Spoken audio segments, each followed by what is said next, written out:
Okay. Oh, do you want me to do the hey yo If you... hey yo Kermit the Frog here? No. Hello and welcome to Channel 64 Chats, a monthly podcast with a rotating cast of Channel 64 members. And today, a special guest, which is JampottBong from the UnorthoBlocks SMP. Hello-dee-doo-dee-doo there. My Brilliant. name is JampottBong, and I'm here. You Hi. are here. You are here.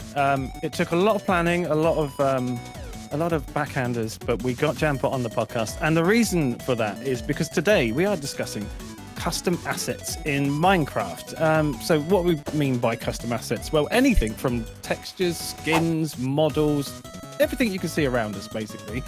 So the podcast itself is a community event. We have a live stage in our community Discord, so you can watch the podcast live.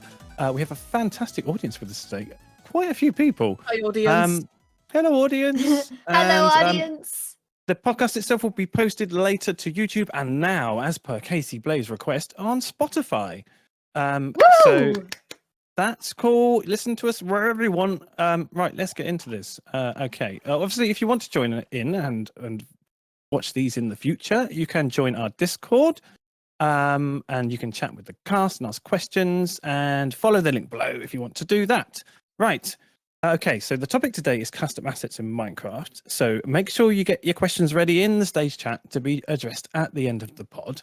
But I think we'll start with our guest. I think that's the nicest thing. If we just go around the table and explain who you are and how you are involved with the custom assets side of things. So starting with Jam. Hello-dee-doo-dee-doo there. My name is JampottBong. I'm a content creator from the UnorthoBlocks SMP and also the custom model man of the UnorthoBlocks SMP. Oh, do I reveal the number already? Okay, the server has 800 custom models. There we go. Yeah, And that's why we've brought you here today. This is unfortunately an intervention. We are private custom models. you mean a lot to us, and you know, and we just want you to know that we're here to help you through this time. Thank you. Excellent. And Liv, who is sporting one of your beautiful custom models on your head. Hi, my name is Liv Awesome, and I've been doing custom models for about 2 years now. No, actually, let me think. It hasn't been 2 years. It's been about a year. I started doing custom models on the Crossroads server, mostly just for fun. I remember seeing other people where they were able to make these super cool looking hats, and I just thought, I want to make a hat. So I made a hat, and then I couldn't stop, and then hats turn into custom textures. Like, I think like a third of the stuff on this table, maybe even like half the stuff is like custom models and mostly custom textures that I've done. Let me see. 1, 2, 3, 4, 5. Yeah, there's a lot. It's addicting. It's addicting. It's really fun. It really is. Yeah. I think I mentioned this on a previous chats. Custom models and custom textures, custom anything. It's like another way to play Minecraft, not one that you often think about because a lot of the stuff isn't done in game, but it's a way to express yourself and add stuff that you wouldn't normally think about.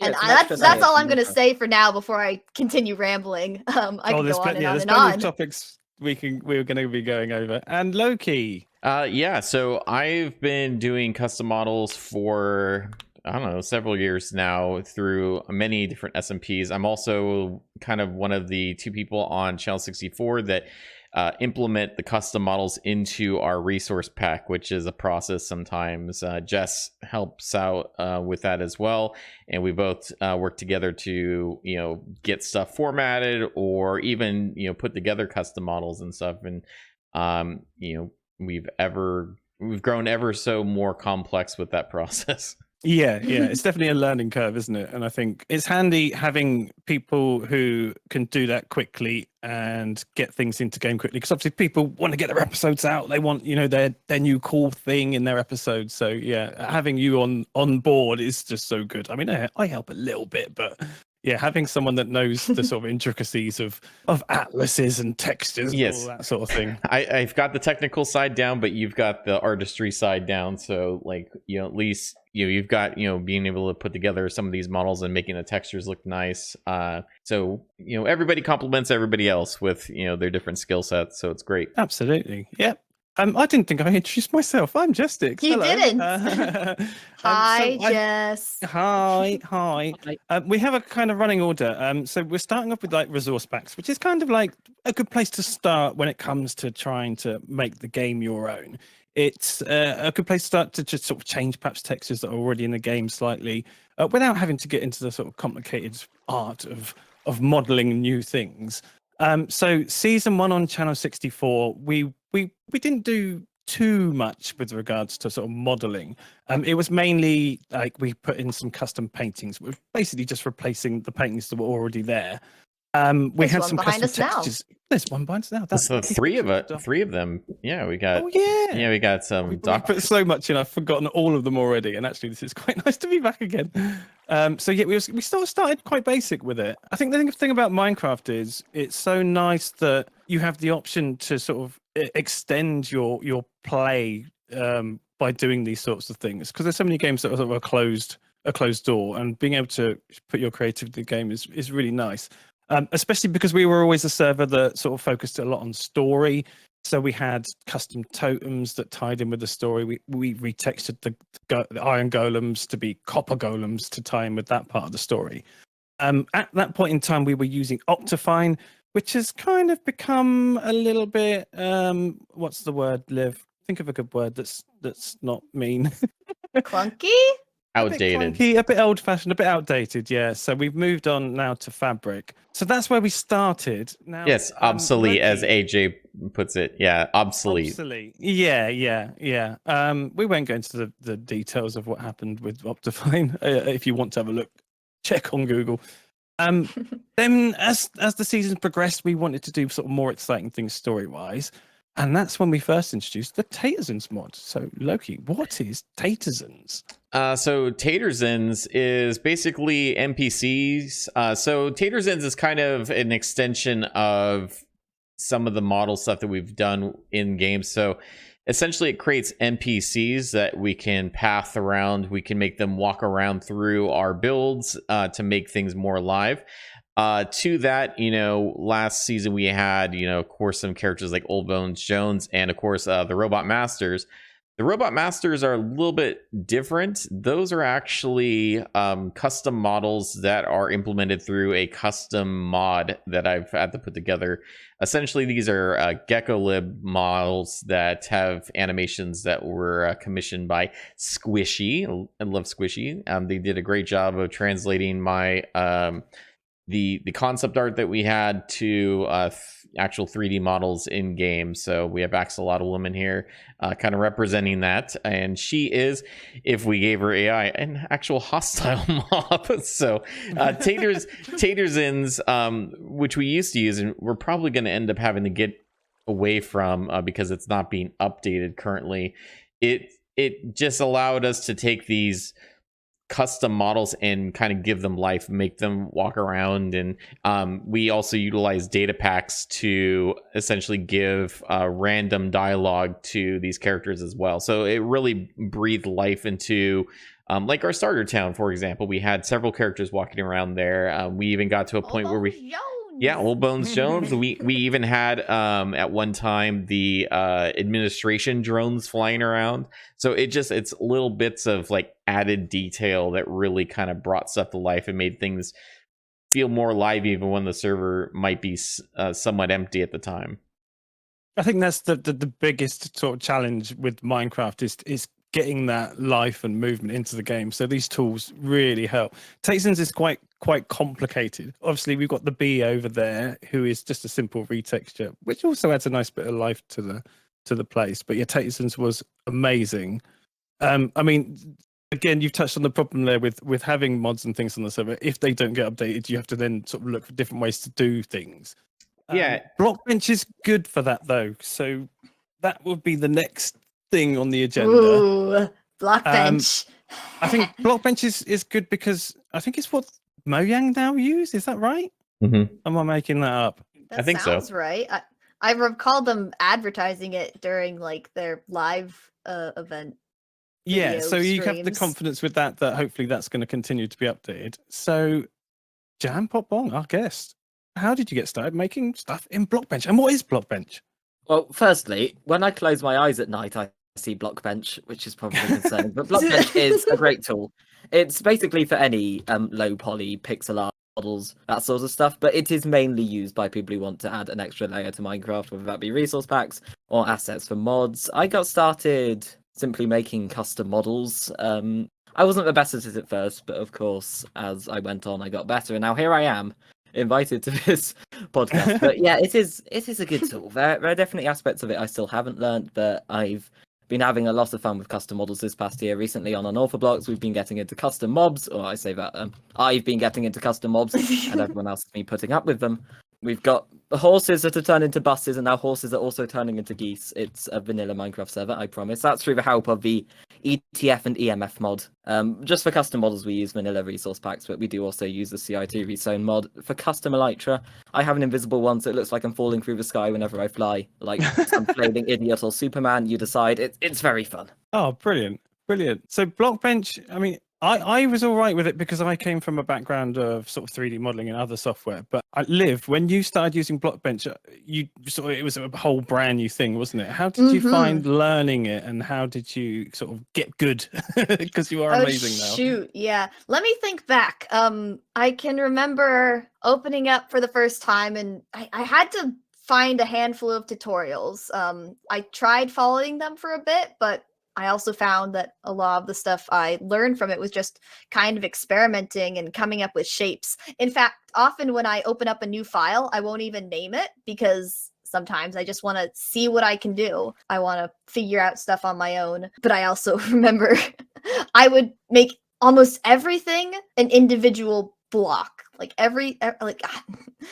over detailed it. Yeah. And it wasn't till after speaking with people who had a lot more experience and them showing me how to simplify things and how I don't need to use a bajillion cubes to make a hood. I still think I do get a little carried away. Oh, and I could get into a whole other can of worms about the Minecraft marketplace and stuff, but I won't get into that just yet. There is a bit of a learning curve, but it's great to have tutorials out there that you can look and find and have other people that you can talk to about this sort of stuff.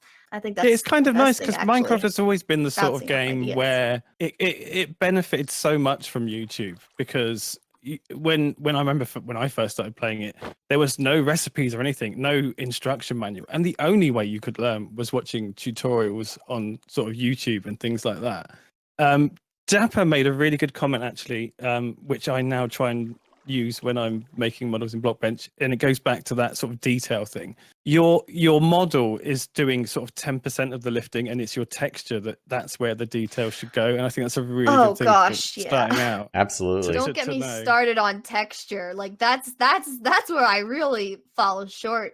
I mean, texture is the hardest part for me. You're so right. It's like one of the biggest pieces of that, and if you get it wrong, it's hard. If you want it to look good, a big part is making it kind of fit that Minecraft style. Not saying that you have to, but there's a million ways you can texture it. You don't even have that many pixels to go off of. You've got a limited palette, but in that limited palette, there's so much you can do. Like I'm looking at my donut right now. I made a very similar model to this, like very similar shape. I made what do you call it? The thing, life preserver. It's like practically the exact same shape, but it's a completely different color palette, making it a completely different object. Yeah. What would happen if you used that donut as a life preserver? Have you tried? It'd get very soggy. I think I did try that once. I did try that once.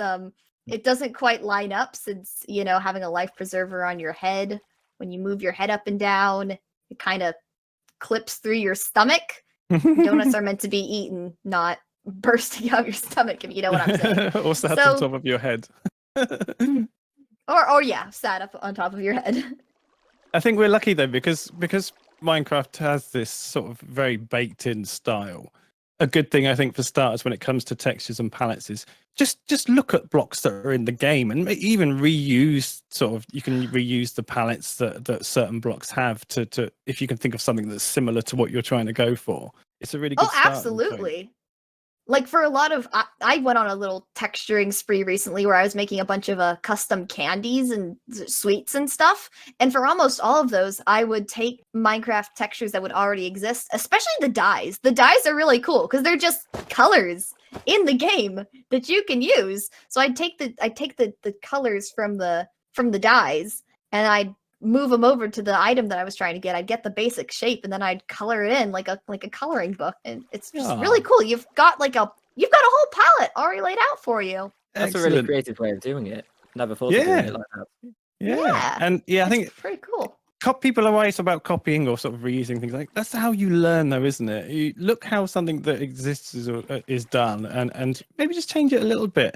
But just by doing that, you suddenly realize I know how I should be shading this, or I know how many colors this should have. Really good having that there. Or even just like going into like the technical side of things and figuring out how to implement stuff, looking at other resource packs that have something similar to what you're trying to accomplish in them and seeing how they accomplish that, looking at, how the files are set up and even the models in some case. Like, for example, when we're talking about like custom, mobs, like, for example, in the back here, we've got of course, lactose, which is a little bit, that's more of a kind of a palette. But like this Fargo back here, the custom axolotl, you have to layer the model, your custom model, over the old model. So essentially they both exist at the same time, but your texture, the way you set it up is when it's a regular axolotl, the modded model is invisible, and then when it's the modded one, the regular axolotl is invisible. It's really weird how you have to set it up, but it works. But yeah, just having the packs out there, just have a look, see how they do it, and then you learn these things, because you'd never guess that, would you? You'd never think, oh, that's two models in one. I've got sounds here now. I don't know anything about sounds. I know you, Loki, set up a lot of the custom sounds. So it's quite a new thing, isn't it? A little bit, yeah. It's relatively new. So one of the things that we use for custom sounds, there's a few things actually. So we started off with, obviously, there's the very basic. There's resource packs where you can just override a default sound that's in the game. So if I want, say a block place sound to sound like, a horn going off, you could do that. It would be annoying, but you could do it. Then the next step with that was the audio player mod. So that's where it allows you to essentially upload an MP3 or a WAV file to the server and allows you to put it on a music disc. And so you can have a custom music disc, or you can have a custom horn that will play a sound when you end up using that. Then to go along with that even further now, Mojang has implemented a custom block sounds or note block sounds. And so that's with the player heads. And with the player heads, you can actually assign different sounds to them, whether they're, the in-game sounds. We have a lot of like the player heads, for example, the one that, we use, Hermitcraft uses, a lot of the other SMPs use, were the mob heads. With the latest version that Vanilla Tweaks has put out, they have the sound effects from those mobs playing when you put their heads on a note block. We've taken that a little bit further with some of the heads that we've created. So, like, for example, we have a few different heads of the Wandering Trader trades that are kind of Mario themed. And so we have one that sounds like, a power-up mushroom or a warp pipe. We had one that played, a Zelda style sound for Peep's shop. And then there's, I think, one that was for like a gavel sound for Archie's gavel. So we had that all implemented as well. And it's a little bit more complicated to do data pack wise, but it can be done, and it really adds a lot of variety for what you can do. For example, I'm going to be using it heavily when I put together my theme park rides. It's going to be a lot of ambient sounds going on, a lot of that theme park stuff that you hear, even in the rides, like the sounds of the water, not motors, but like you're gonna hear like the pumps The log going. flumes. Yeah, the Yeah. pumps, pushing the log flumes around. You're gonna hear the sound of the chain lifts. You're gonna have NPC characters, animatronics talking to the people on the boat. There's gonna be the sounds of the raccoons jumping up on the ride. It's going to be a lot of different sound effects that you wouldn't be able to necessarily pull off in a like a truly vanilla way. I mean, you can now with some of that, but yeah, it really adds a lot of creativity. Vanilla. I mean, Liv, I remember you did the custom disc for the Halloween district. That was so cool. And you suddenly realize that just having that background sound, that ambient sound, can completely transform an area. Jam, here's the big question. Isn't it just modded? Where's the line? Where's the line between vanilla and fully modded? Where do you see That's a good the line? question. My 2 pence on this is that it entirely depends on what you, as an SMP, if you are playing multiplayer, decide on. Like, that's honestly my biggest piece of advice to a server that wants to implement customizations in any way, shape, or form. Have a good idea of what your limitations, what your boundaries are as a group for when adding custom models and custom sounds, etc. to your server. Like, maybe there are guidelines like custom models in spawn areas need to be all decided on, or custom models need, or maybe players have a custom model limit of how many they can make, or maybe there's just making sure these decisions are all agreed on, voting on mods and stuff when it does get to a bit outside of the realm of vanilla, like custom mobs and stuff. Yeah, I remember like, Arrington came up with a brilliant line for Channel 64, which was the builds themselves have to be to the point where someone can watch the video and go, I can go and build that in vanilla and I won't need any mods. So we tend to sort of go more for sort of items as opposed to custom blocks. I think when you're drifting into, custom textures for blocks, that's getting a little bit beyond what we consider to be vanilla plus. Also, story, I believe, was also a point. Builds, especially, like someone has to be able to build it. But we also like keeping story in mind when coming up with the stuff, which I think is why I don't know if lenient is the right word, but why we allow so many of the things that we have that might be considered a bit modded, like the Tatersins, or I don't know, any of this really. Like that big screen there. Well, I mean, yeah. So that's right. The custom paintings. Yeah, immersive paintings is something else we've added too. And for example, I'm gonna zoom back here. So that's this force field effect is an immersive painting, which allows us to add different stuff to the game, different paintings. Some could be rather large like this, some can be rather small, but it's kind of restraint and being able to just keep it within bounds of your story and the effects you're trying to get across. Oh, definitely restraint. Yeah, I mean, when I first found immersive paintings, I got so overexcited,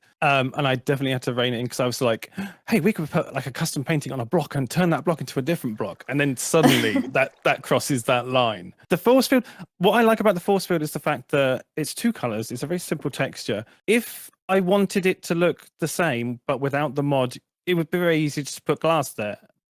It just gives it an added bit of sort of zhuzh for the video. But someone could still build this base if they saw it and not have that painting, and it would still be pretty cool. Yeah, a good way I've heard it described is that custom assets and stuff like that should always be the cherry on top. Always find vanilla solutions first. When it comes to things like story and just extra little fun elements that make you feel good when you see them, it can be very fun to throw some custom models into the mix. I like this comment by Fish in a Suit. I think it can be called modded when the gameplay functionality of the game changes and not just the feel of it. So yeah, that makes sense. Like, even though we could be retexturing, for example, like a sword to look like a fancy sword, it doesn't change the way that sword operates. It's a sword.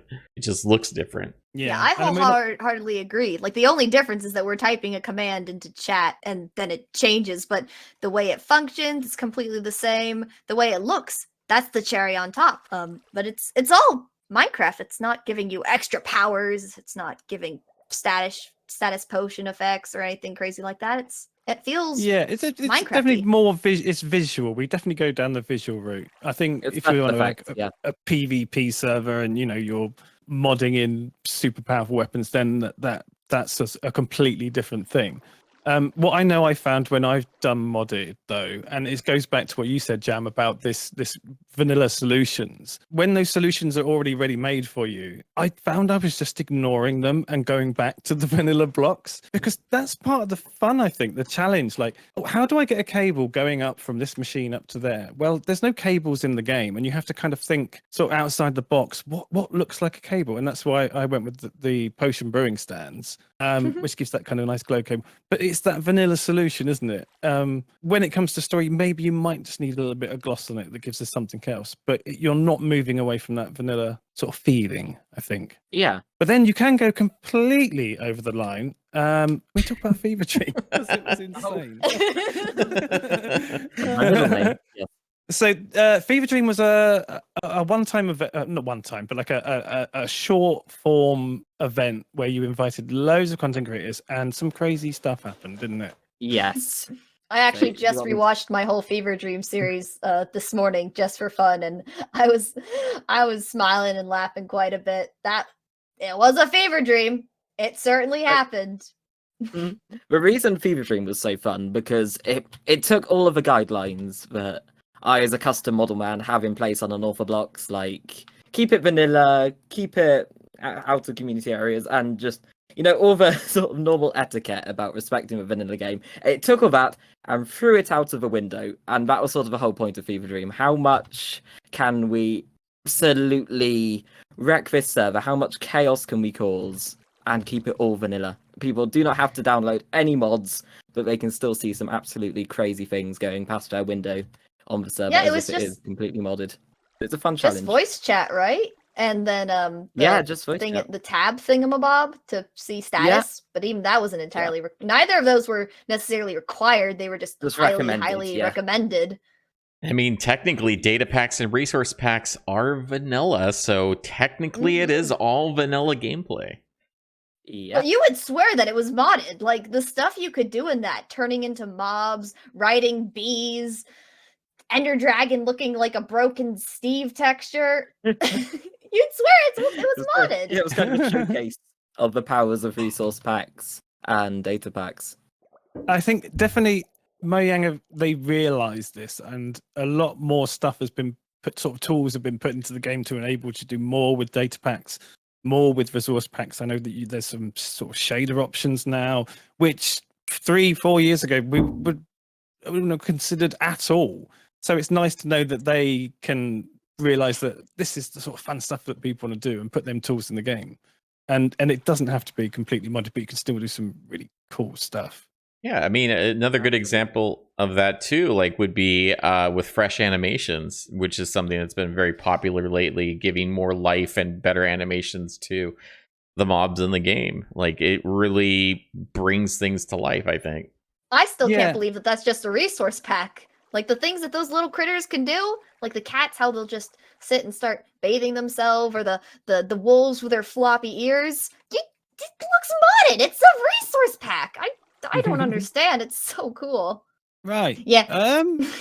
I think I've rushed through these points. I see one on there, CEM versus EMF. CEM versus EMF. Yeah, we've spoken about stuff, Gecko Lib, EMF, CMF. What? So a lot of it, even though we have gotten away from Optifine, a lot of it is still going back to mimicking the old Optifine methods for doing things. So some of the stuff with CEM, which was, I think, custom entity models, and then EMF was entity model features, both essentially were allowing the Optifine way of doing custom models to persist.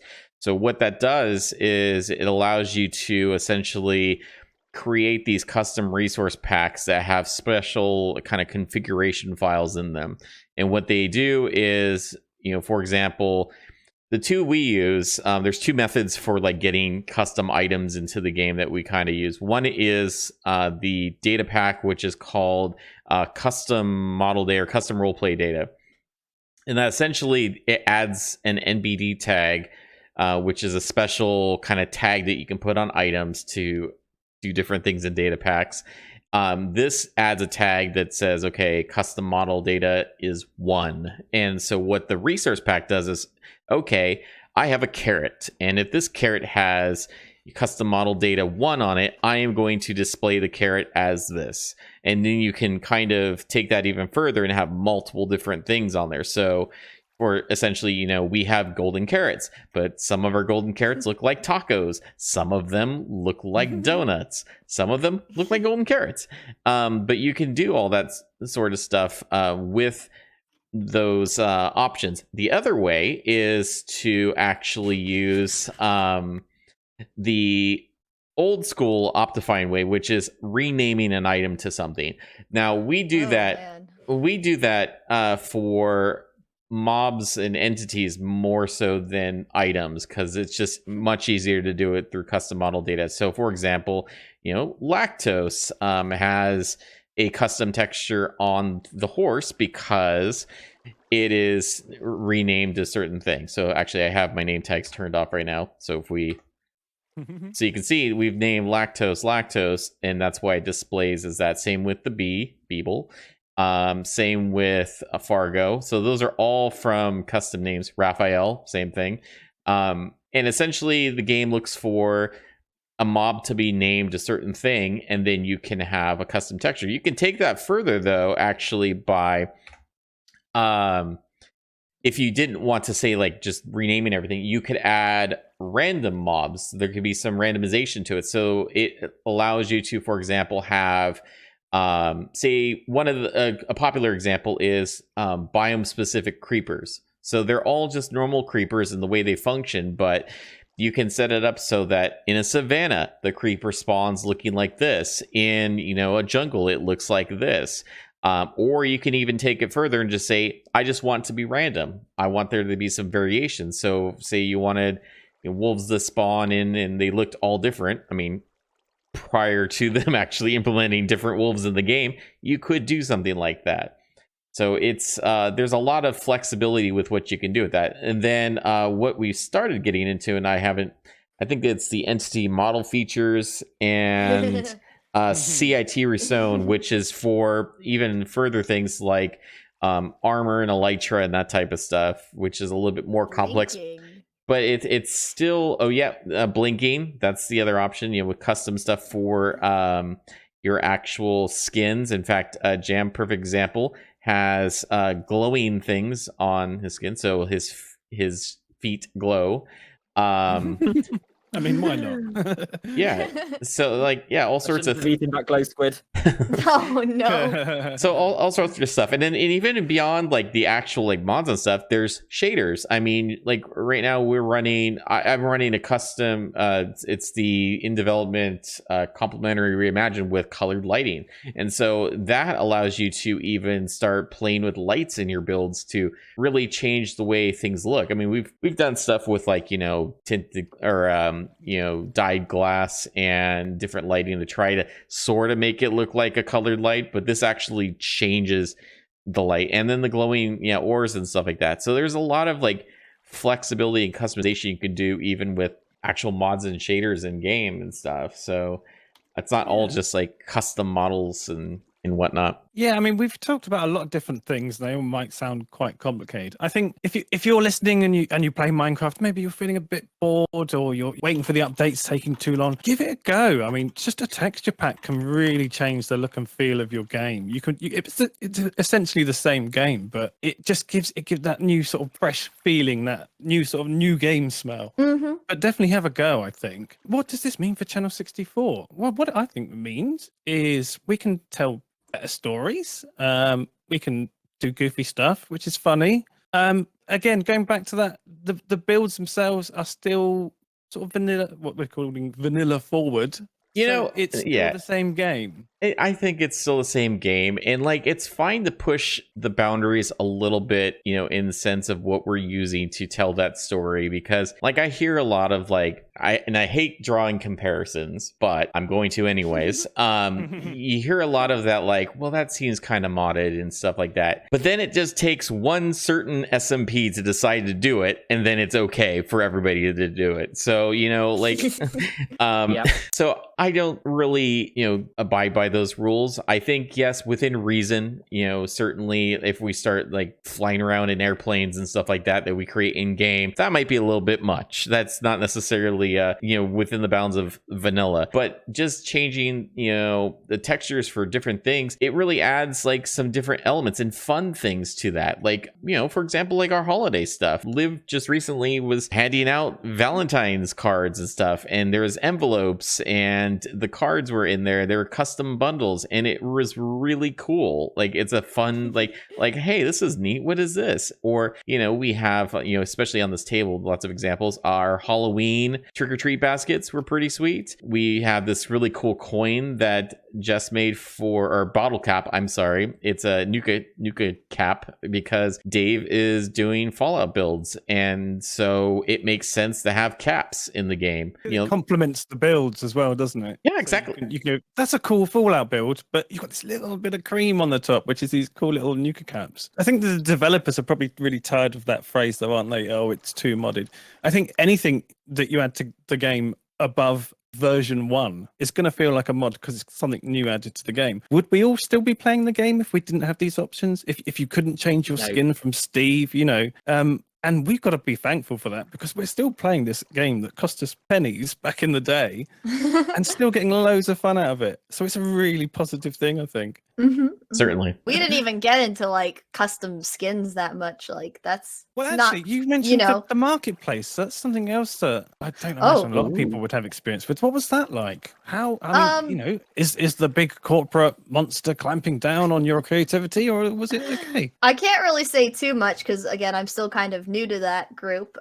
We do a ton of things like making maps for people to play, but what I kind of have been specializing in lately is making custom, what's the word? Well, hats, basically. You don't just have to do hats. You can do skin packs, you can do clothing and outfits, but I've been having a lot of fun doing hats. For Christmas, I actually brought it into here. I made this Christmas hat. It's a present box lid, and it's so simple and so cute. I made it, implemented it into Bedrock, and submitted it to the Minecraft Marketplace, and they were like, yeah, we'll add that. And people playing Bedrock could buy this from the store and wear it in their own world. That's so good. One of my recent ones that I did that's not over here was antlers. It was my first attempt at doing animated custom models. Deer antlers with cherry blossoms and petals that would slowly fall down. I had a blast with that. And that one has actually been doing very well on the marketplace. There's amazing. An area like at the tippy top where I guess it shows the best sellers. If I'm understanding that correctly, mine was at one point at the tippy top for a handful of days. So it's fun. Congratulations. That's awesome. You can do that. And thank you. It's going to be back in there in May, I believe. It got resubmitted. I think you can still get it in right now. It's still March. Yeah. So if anyone wants to buy my antlers, they're there. It's a really good outlet. Shameless plug. Because I know my kids, they love all the cool stuff that you can get from the marketplace, and they wouldn't have to, any idea how to fiddle with Java and do sort of some of the things that we do. But it enables them to give their characters an identity, which is so important, and being individualistic, and having that option is really cool. So that's really good. Yeah. Well, there's still, I think, one more thing that we can probably mention that's sort of on the cusp of customization as well. That would be, and we haven't really implemented, I haven't done too much with it or anything with it. Jess, I know, has dabbled a little bit in it, and Jam fully engrossed in it. That would be emote craft.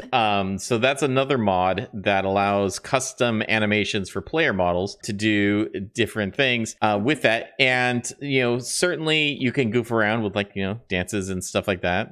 Yes, Jam can fall apart too, or lay down. But you can also use it for story purposes. Yeah, the perfect example right there. Jess, in your last video, you were. Why am I still sitting? I don't know. Just gone upside down for those that can't see. Yeah, so right in saying though, on Bedrock they have emotes as part of the game. It's they do. We don't have on Java. Yeah, parody. So yeah. We're just doing the parody ourselves. Oh dear. Yeah. Oh gosh, that is cursed. Jam is now on all fours, bouncing up and down like a very excited puppy. Yes. Yeah.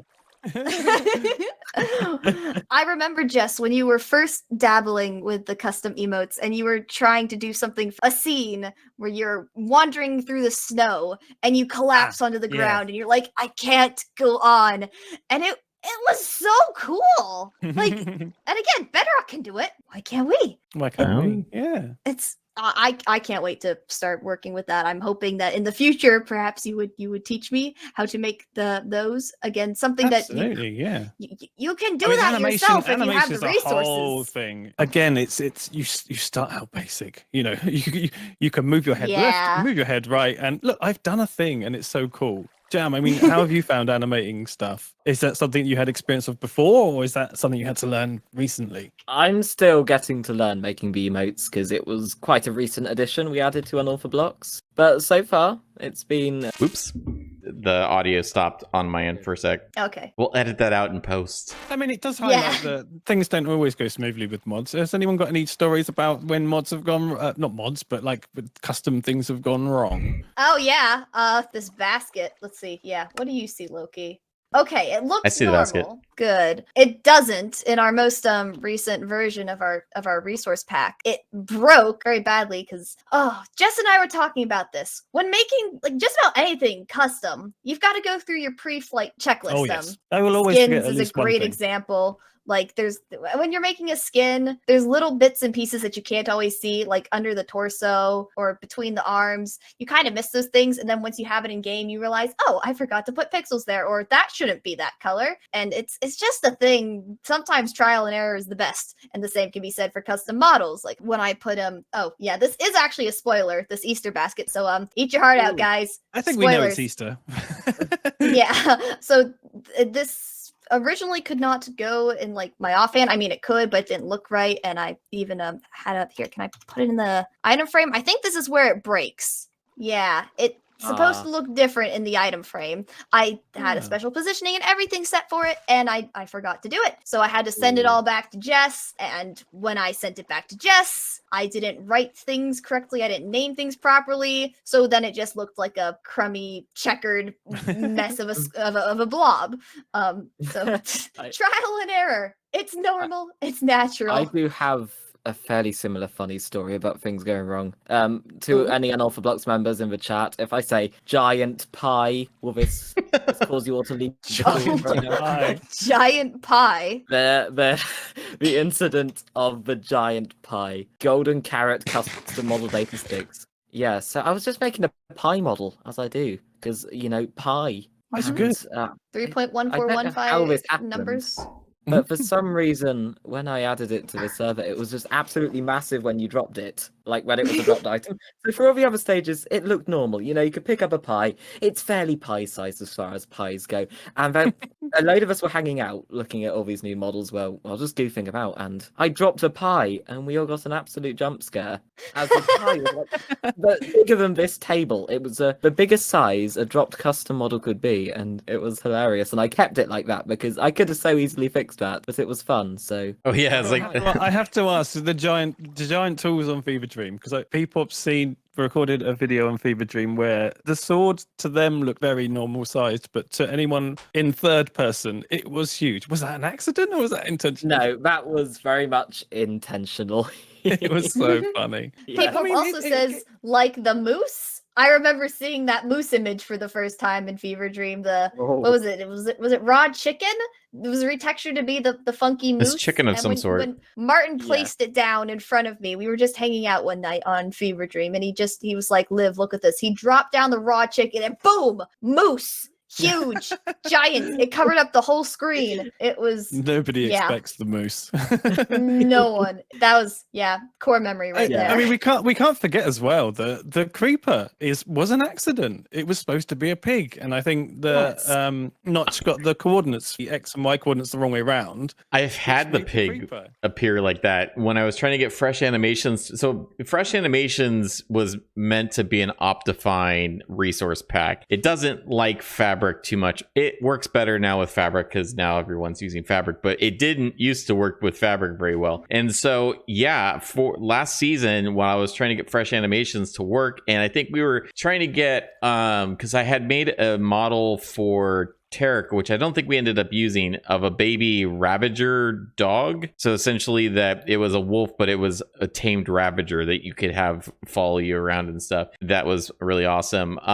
We never ended up using it, but to get it to work, it kind of interfered with fresh animations. And so you had things where, you know, the villagers and certain mobs didn't have eyes. It was just a white space. Or, in the case with the pigs were walking vertical again. It's like, oops, something's broken here. Finish did a great video with the no eyes on the fresh animations. It's so good. I did want to get, if we were wrapping up, we can get into some of the questions. I know Mark had asked, as someone that's not really into customizing models just yet, how would one get started with that? Arrington very recently got into Blockbench as a thing. So if we look at Fargo, that is not a brand new model. It's the original model, and it literally was a case of just, I want a bigger axolotl. So he just basically got the model into Blockbench. I mean, how easy is that?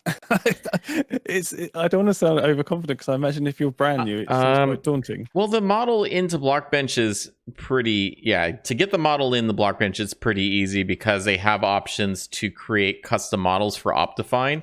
And so in Blockbench, it's essentially a list. You pick the model, it pops it in there for you, and I think it'll even do the texture for you if you want. And that you can use as a base to get going. Then anything beyond that, adding additional geometry and getting it to work with the model is a little bit more complex, because you have to essentially, Minecraft will not allow you to change like the root bones in a model. So what a bone is essentially is like, well, bones are a little bit different in a normal model. In Blockbench, bones are the actual root points for these different models. So you can't change where the bones are. You have to kind of attach things on top of it in order for it to work. And so, in order to get like, the head to be bigger and stuff like that, you have to offset the head, so that it matches up and lines up with everything, because it won't just take your modified dimensions that you give it. You have to kind of align everything to that original model in order for it to work. So it's a process to learn it. I would say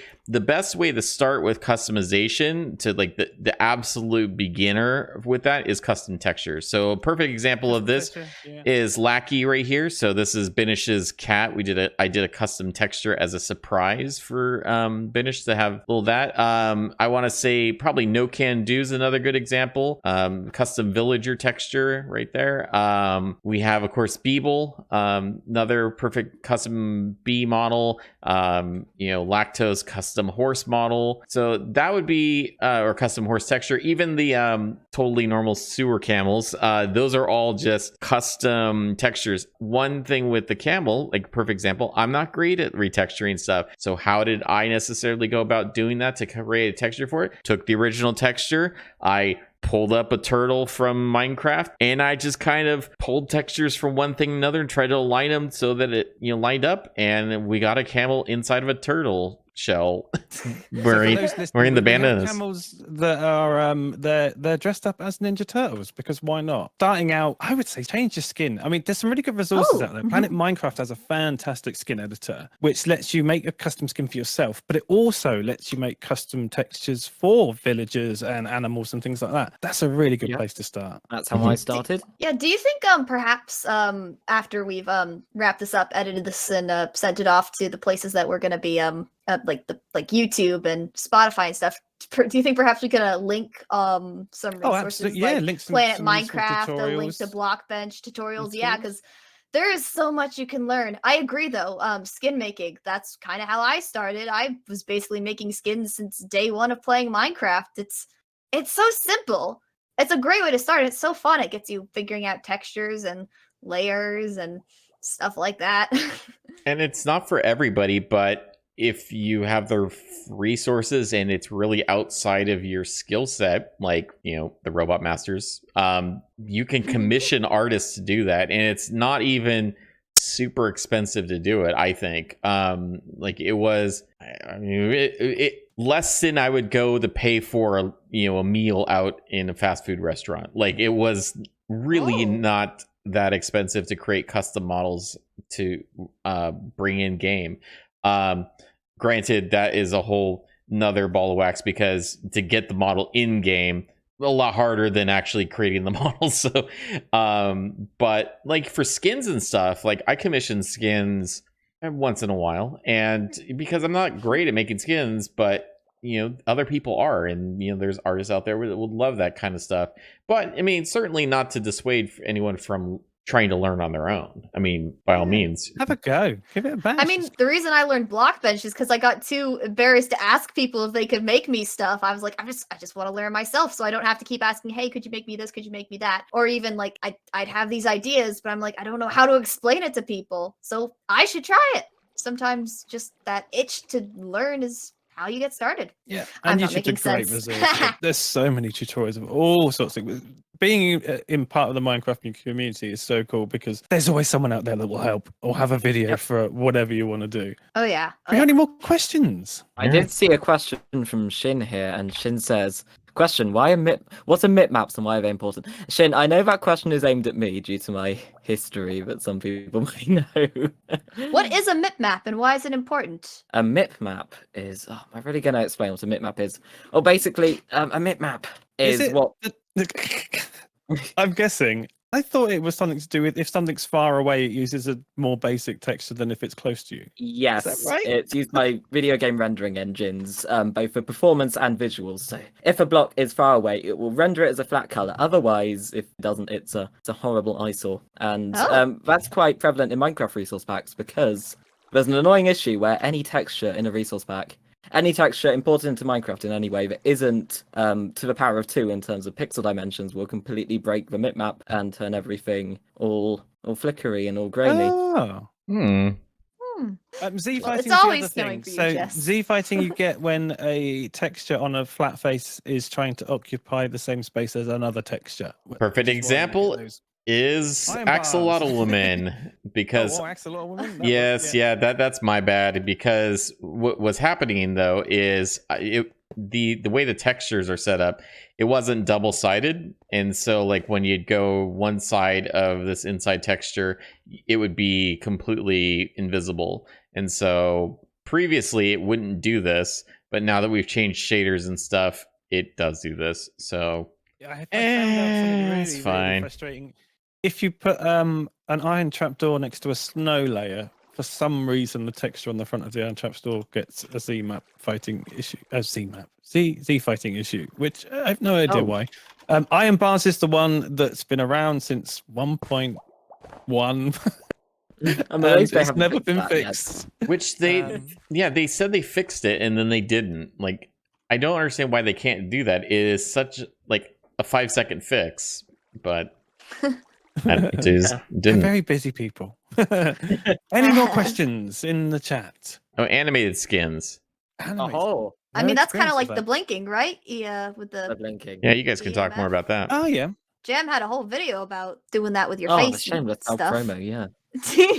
Can we talk about Jess? Can we talk about your leg and My your leg. hand? I'll see your leg as a table. Oh, so that's so that's kind of moving away from vanilla a little bit. So if you have a vanilla skin and you remove a pixel from it, it shows in game as being black. It's not see-through. But one of the side effects of one of the packs we use for our custom textures is that it actually, if you were to remove a pixel, it will be transparent in the game, which is how you can get cool things like robot legs that look see-through.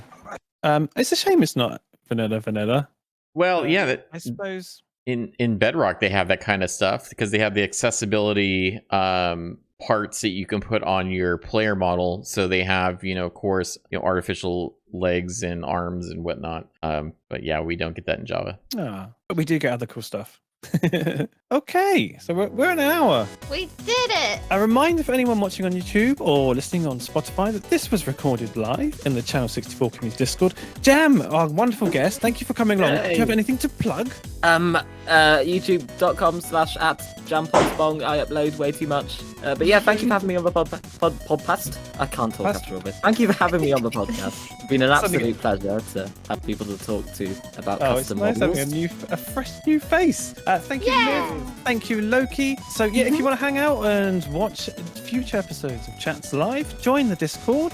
Where also we share sneak peeks about the Channel 64 SMP, and also you can get to chat with us if we're in the chat room, which we do tend to do every now and then. But thank you all for listening. Yeah! Yay! Love y'all, bye! At all. Love you, bye. Yeah. Bye.